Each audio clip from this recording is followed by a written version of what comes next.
Hello friends, വാട്സപ്പിൽ നിങ്ങൾ അറിഞ്ഞിരിക്കേണ്ട ഒരു അടിപൊളി ടിപ്പിനെ കുറിച്ചാണ് ഇന്നത്തെ വീഡിയോയിൽ പറയുന്നത്. നിങ്ങൾക്ക് എന്തെങ്കിലും കാര്യമെല്ലാം റിമൈൻഡ് ചെയ്യണമെങ്കിൽ, അതായത് നിങ്ങൾക്കൊരു അലാം എല്ലാം സെറ്റ് ചെയ്യണമെങ്കിൽ വളരെ ഈസിയായി വാട്സപ്പിൽ ഇതെല്ലാം ചെയ്യാൻ സാധിക്കും. അപ്പോൾ എങ്ങനെയാണ് നമുക്ക് ഈ ഒരു ഫീച്ചറെല്ലാം യൂസ് ചെയ്യുക എന്ന് നോക്കാം. ഇപ്പോൾ ഇതിനായി ഞാൻ ഇവിടെ വാട്സപ്പ് ഓപ്പൺ ചെയ്യുകയാണ്. ഇത്തരത്തിൽ ഇവിടെ വാട്സപ്പ് ഓപ്പൺ ചെയ്യുമ്പോൾ ഇവിടെ നിങ്ങൾക്ക് ഈ മുകളിലായി ഇങ്ങനെ ഒരു ഓപ്ഷൻ വന്നിരിക്കുന്നത് കാണാം. ഇതിൽ ജസ്റ്റ് ഞാൻ ടാപ്പ് ചെയ്തു. അപ്പോൾ നമുക്ക് നമ്മുടെ ഒരു വോയിസ് മെസ്സേജ് എല്ലാം കൊടുത്ത് തന്നെ നമുക്ക് റിമൈൻഡർ എല്ലാം സെറ്റ് ചെയ്യാൻ സാധിക്കും. ഉദാഹരണമായി ഈ ഒരു പേജിൽ പോയതിന് ശേഷം ഞാനിപ്പോൾ ഇവിടെ ഒരു റിമൈൻഡർ സെറ്റ് ചെയ്യുകയാണ്. ഇവിടെ ഇപ്പോൾ ഒരു വോയിസ് മെസ്സേജ് എല്ലാമാണ് ഞാൻ ഈ ഒരു പേജിലേക്ക് അയക്കുന്നത്. ഹലോ, നാളെ 9 മണി AM മെഡിസിൻ വാങ്ങാൻ ഓർമ്മിപ്പിക്കണം.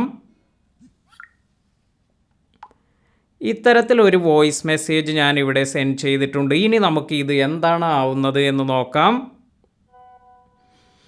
ഇപ്പോൾ നിങ്ങൾക്കിവിടെ കാണാം date tomorrow, time 9, alert 30 minutes before at time of event എന്ന് വന്ന് നമുക്ക് ബൈ മെഡിസിൻ എന്ന ഈ ഒരു റിമൈൻഡർ എല്ലാം തന്നെ ഇവിടെ ആഡ് ആയിട്ടുണ്ട്. അപ്പോൾ ഇത്തരത്തിൽ നമുക്ക് നാളെ 9 മണിക്ക് തന്നെ ഈ ഒരു റിമൈൻഡർ ഇതെല്ലാം തന്നെ ഓണാവുന്നത് കൊണ്ട് തന്നെ നമുക്ക് വളരെ ഈസിയായി ഈ കാര്യമെല്ലാം ഓർമ്മിക്കാൻ സാധിക്കും. അപ്പോൾ വളരെ പെട്ടെന്ന് തന്നെ നിങ്ങൾക്ക് ഇത്തരത്തിൽ വോയിസ് മെസ്സേജ് എല്ലാം കൊടുത്ത്, അതായത് നമ്മുടെ ലാംഗ്വേജിൽ തന്നെ വോയിസ് മെസ്സേജ് എല്ലാം കൊടുത്ത് നല്ല രീതിയിൽ നിങ്ങൾക്ക് ഇങ്ങനെ റിമൈൻഡർ എല്ലാം സെറ്റ് ചെയ്യാൻ സാധിക്കും. അപ്പോൾ ഇവിടെ വന്നിരിക്കുന്ന ഈ ഒരു പേജ് ഇത് എങ്ങനെയാണ് സെറ്റ് ചെയ്യുക എന്ന് നോക്കാം. ഇതിനായി നമുക്ക് ആദ്യം തന്നെ ഗൂഗിൾ എന്നതിൽ പോകുക. അതിനുശേഷം നിങ്ങൾ ചെയ്യേണ്ടത് $AI എന്ന് സെർച്ച് ചെയ്യണം. ഇങ്ങനെ $AI എന്ന് സെർച്ച് ചെയ്യുമ്പോൾ നിങ്ങൾക്ക് ഇവിടെ ആദ്യത്തെ ഒരു പേജ് എല്ലാം ലഭിക്കുന്നുണ്ട്. ഇതിൽ ടാപ്പ് ചെയ്യുക. ഇത്തരത്തിൽ ഇതിൽ ടാപ്പ് ചെയ്യുമ്പോൾ നിങ്ങൾക്ക് ഇവിടെ കാണാം കുറച്ച് ഓപ്ഷൻസ് എല്ലാം വന്നിട്ടുണ്ട്. അപ്പോൾ ഇവിടെ നമ്മൾ ഇത് സെറ്റ് ചെയ്യുന്നതിന് വേണ്ടി ചാറ്റ് വിത്ത് $early access എന്നതിൽ ടാപ്പ് ചെയ്യുക.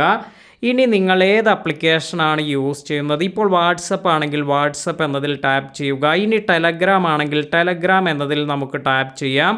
ഇങ്ങനെ നമുക്ക് ആപ്പിൾ മെസ്സേജസ് എല്ലാം ആണെങ്കിൽ ആപ്പിൾ മെസ്സേജസ്, ലൈൻ എന്ന ഈ ഒരു ആപ്ലിക്കേഷൻ എല്ലാമാണ് യൂസ് ചെയ്യുന്നതെങ്കിൽ ഇത് നിങ്ങൾക്ക് ടാപ്പ് ചെയ്യാം. ഇപ്പോൾ ഞാൻ വാട്സപ്പിലായതുകൊണ്ട് വാട്സപ്പ് എന്ന് ടാപ്പ് ചെയ്യുമ്പോൾ നമുക്ക് ആ ഒരു പേജ് എല്ലാം ലഭിക്കും. അതിനാൽ തന്നെ അവിടെ നിന്നും ഈസിയായി നിങ്ങളുടെ വാട്സപ്പിലേക്ക് ഈ ഒരു പേജ് എല്ലാം വന്നു കഴിഞ്ഞാൽ നിങ്ങൾക്ക് ഇവിടെ വളരെ ഈസിയായി നിങ്ങൾക്ക് വേണ്ട റിമൈൻഡർ എല്ലാം ഇതുപോലെ വോയിസ് മെസ്സേജ് എല്ലാം അയച്ച് സെറ്റ് ചെയ്യാം. അപ്പോൾ നിങ്ങൾ ഈ ഒരു ഫീച്ചർ ഇതുവരെ യൂസ് ചെയ്ത് നോക്കിയിട്ടില്ല എങ്കിൽ ഇപ്പോൾ തന്നെ യൂസ് ചെയ്ത് നോക്കുക.